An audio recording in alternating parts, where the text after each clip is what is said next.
Hi, and welcome back to Focal Point, AFR Talk, 888-589-8840, 888-589-8840, number to call. Now let's grab the Mark Faber clip before we go to the phones very quickly. Mark Faber talking about what is going to happen with this fiscal cliff. Let's listen. Now, Mark Faber... I can't tell you precisely the day, but I think the whole global financial system will have to be reset at some problem, and it won't be reset by central bankers, but by imploding markets, either the currencies or the debt markets or the stock markets. But it will happen. It will happen one day, big time, and then we will all be lucky if we still have 50% of the asset values that we have today. So that's Mark Faber, really smart guy. He says, look, the global market's just going to implode. It's going to fall in on itself. It's just going to collapse on our heads, and the assets you have right now in your 401k, wherever, they're going to be worth half of what they are today. And he says, that's going to be global. Nobody's going to escape this. It's going to collapse all over the place.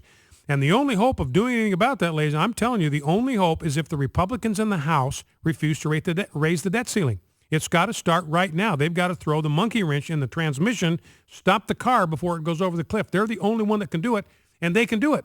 If they just don't go along with the debt ceiling increase, they don't go along with this gibberish from Barack Obama, they can stop the convertible in the middle of the desert before it goes over the cliff. They're the only ones that can. Now here's, and give you an illustration, here's a Democratic congressman that says he's got no problem if the car goes over the cliff. Let's listen. The leadership will or won't get an agreement that they can present to Congress. If they don't get an agreement, they'll still be able to work on negotiations, and the new Congress will have the opportunity to act. So he doesn't care. We go over the cliff, we'll just deal with it down the road. We go over the cliff, we'll just pick the car up in the bottom of the hill, and we'll try to put it back together, and next Congress will do something about it next year. Okay, well, let's go and take some phone calls. Let us go to James in Paris, Tennessee. James, you're on Focal Point with Brian Fisher. What's on your mind? James, are you with me? Yes, sir. Yes, sir. Go right ahead. You're on Focal Point. The first question I had was, I heard earlier about the all the states going into secession, and I was just wondering what all states it was. And my second thing I wanted to ask, or just to say really, and I'll hang up to listen to your response, is do they not realize how bad our economy is? I mean, it's crazy. I mean, everybody's talking about secession and how bad the economy is, and it's not getting any better. There's no jobs. I mean, I'm a middle-class worker. I mean, I bust my hump 7 days out of every day, 12 to 14 hours a day, and I don't know, man. It's just wild. I don't understand what people are thinking and what to do about it. I mean, I work every day, like I said, and I bust my hump for my family, putting food on the table. And it's just, I don't understand any of it, really. I mean, it scares me to be in America right now. I'm scared. Yeah. Because I don't know what's going to happen to the United States, if it's going to get any worse or get any better. Well, James, you heard that, Mark Faber. It's going to get worse unless the Republicans in the House of Representatives will show some spine. They are the only ones that can do anything about this. Now, they can do it. The House Republicans, don't let John Boehner, don't let Paul Ryan, don't let those guys tell you that there's nothing they can do. There is something they can do, because President Obama cannot spend a dollar that they do not appropriate. So all of this debt, this $120 billion of debt that got racked up last month, that's on the Republicans. They agreed to the spending plan that overspent $120 billion last month. The Republicans are just as responsible for that as Barack Obama, because he can't spend a dollar that they do not appropriate. So the issue is going to be, we're going to need to put pressure on the House of Representatives. Now, when it comes to the business of secession, I'm wondering if the count in the Texas petition is over 100,000. It was 99,000 something when I checked it at 12:52 before I came across the street, 12:52 Central Time. The Texas petition to secede from the Union had 99,037 signatures on it, so they were heading for 100,000. Now, there are 7 states that have actually gotten over 25,000 signatures on those secession petitions, and the Obama administration said, look, if you put a petition on our website and you get 25,000 signatures, the White House will respond. So Texas is over the limit. They've got more than 25,000. Alabama's done it. Tennessee's done it. Louisiana's done it. 7 states, actually, have now got secession petitions on the White House website that have more than 25,000 signatures on them. All 50 states now, every state in the union has a secession petition on the White House website. Texas leading the pack at over 99,000. Now their governors are already weighing in. Rick Perry saying we're not going to secede. Tennessee Governor Bill Haslam saying we're not going to secede. Alabama Governor Robert Bentley saying we are not going to secede. So 3 of the governors have weighed in that are over the $25,000 mark saying we're not going to mess with this. But the fact you got a petition from all 50 states, that shows you the depth of the dissatisfaction there is. And this is what Governor Perry said. He said, look, we're not going to secede. But this shows you the frustration, this illustrates the frustration that many Americans have with our federal government.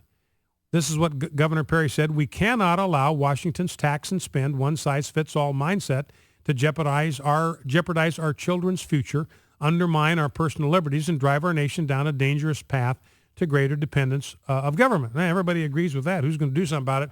Well, the House of Representatives is the only one that can, or governors who simply say to the federal government, you don't have any right to tell us to do that. We're not going to do it. We've read the Constitution. You don't have the power to do it.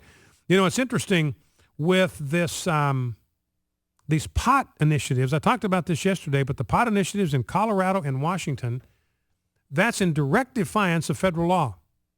So that'd be no different than a state passing a law that was in defiance of some federal law. No different. Same difference.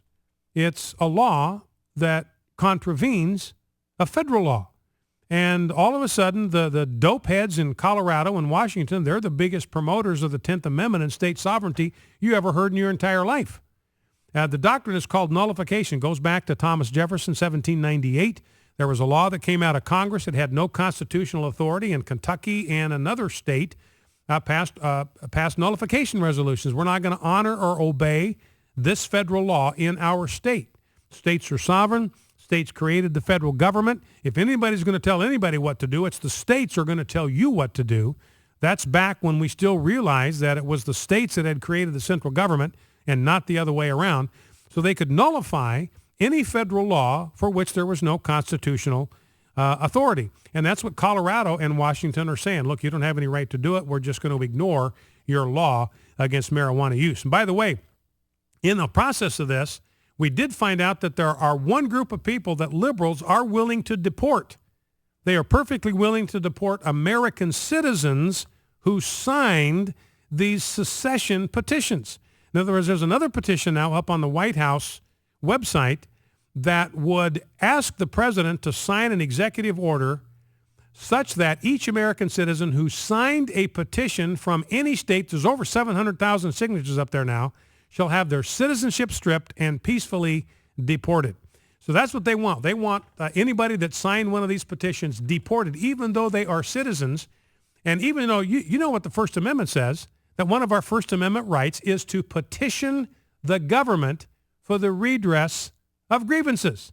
So the liberals want people who are exercising their First Amendment right to petition the government for the redress of grievances, want them stripped of their citizenship and deported from the United States of America. So the good news is liberals finally found somebody that they are willing to deport. Unfortunately, it's people who are obeying the law and exercising their constitutional rights, not people who are breaking our immigration law and violating our sovereignty and our Constitution. Let's go to Rick in Lubbock, Texas. Rick, you're on Focal Point with Brian Fisher. What's on your mind? Hello, Brian. Good afternoon, and thank you for having me on your radio show. Yeah, you bet. What's up? Well, I only had 2 things to briefly comment about, but you really got my ire up when I just heard about the liberals.